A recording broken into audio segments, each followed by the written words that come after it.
বর্তমান বিশ্বের এক আলোচিত নাম ডক্টর মোহাম্মদ ইউনূস, যিনি বাংলাদেশের অন্তর্বর্তী সরকারের প্রধান উপদেষ্টা।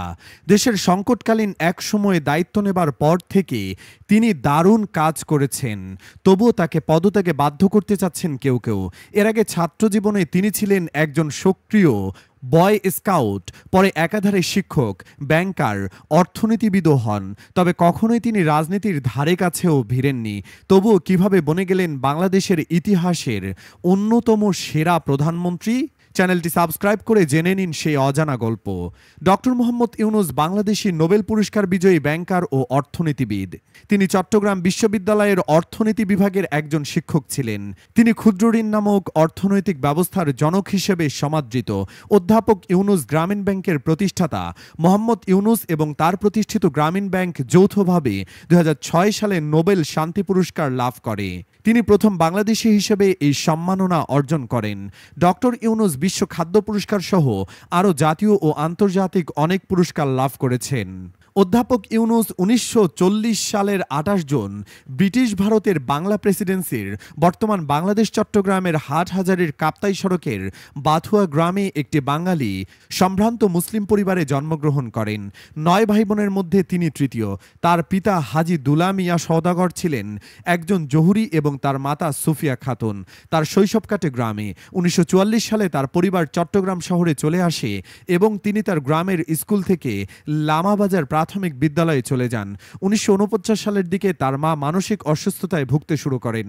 পরবর্তীতে তিনি চট্টগ্রাম কলেজিয়েট স্কুল থেকে ম্যাট্রিকুলেশন পরীক্ষায় উত্তীর্ণ হন এবং পূর্ব পাকিস্তানে ৩৯,০০০ ছাত্রের মধ্যে ১৬তম স্থান অধিকার করেন।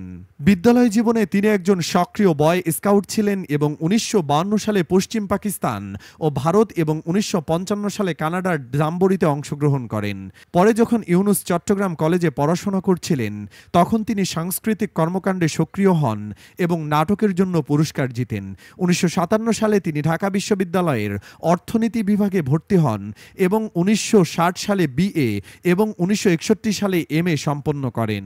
স্নাতক শেষ করার পর তিনি নুরুল ইসলাম এবং রেহমান সোবহানের অর্থনৈতিক গবেষণায় গবেষণা সহকারী হিসেবে অর্থনীতি ব্যুরোতে যোগ দেন। পরবর্তীতে তিনি ১৯৬১ সালে চট্টগ্রাম কলেজে অর্থনীতির প্রভাষক হিসেবে নিয়োগ পান। একই সময়ে পাশাপাশি তিনি লাভজনক প্যাকেজিং কারখানায় স্থাপন করেন। ১৯৬৫ সালে তিনি মার্কিন যুক্তরাষ্ট্রে পড়াশোনার জন্য ফুল ব্রাইট স্কলারশিপ লাভ করেন।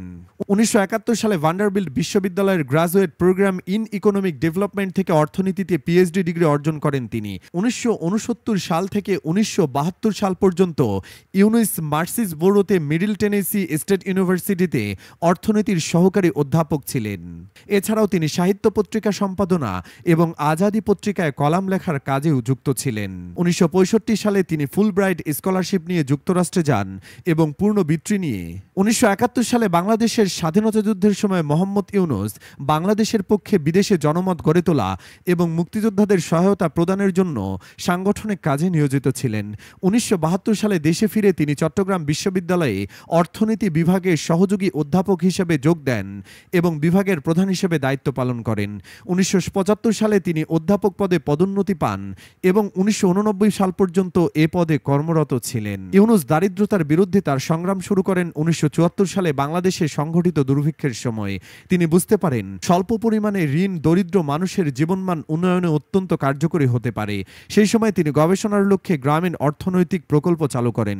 ১৯৭৪ সালে মোহাম্মদ ইউনূস তেভাগা খামার প্রতিষ্ঠা করেন, যা সরকার প্যাকেজ প্রোগ্রামের আওতায় অধিগ্রহণ করে। মোহাম্মদ ইউনূস ১৯৯৬ সালে সাবেক প্রধান বিচারপতি মোহাম্মদ হাবিবুর রহমানের নেতৃত্বে গঠিত তত্ত্বাবধায়ক সরকারের উপদেষ্টা হিসেবে দায়িত্ব পালন করেন। তিনি প্রাথমিক ও গণশিক্ষা মন্ত্রণালয়, বিজ্ঞান ও প্রযুক্তি মন্ত্রণালয় এবং পরিবেশ বন ও মন্ত্রণালয়ের দায়িত্ব পালন করেন। ডক্টর ইউনূসকে ২০২৪ সালে বাংলাদেশ সরকারের অন্তর্বর্তীকালীন সরকারের প্রধান করা হয়। মোহাম্মদ ইউনূস ১৯৭৬ সালে গ্রামীণ ব্যাংক প্রতিষ্ঠা করেন গরিব বাংলাদেশিদের মধ্যে ঋণ দেওয়ার জন্য। তার ৩০ বছর পর ২০০৬ সালে নোবেল শান্তি পুরস্কার লাভ করেন। তিনি প্রথম বাংলাদেশি হিসেবে এই পুরস্কার লাভ করেন।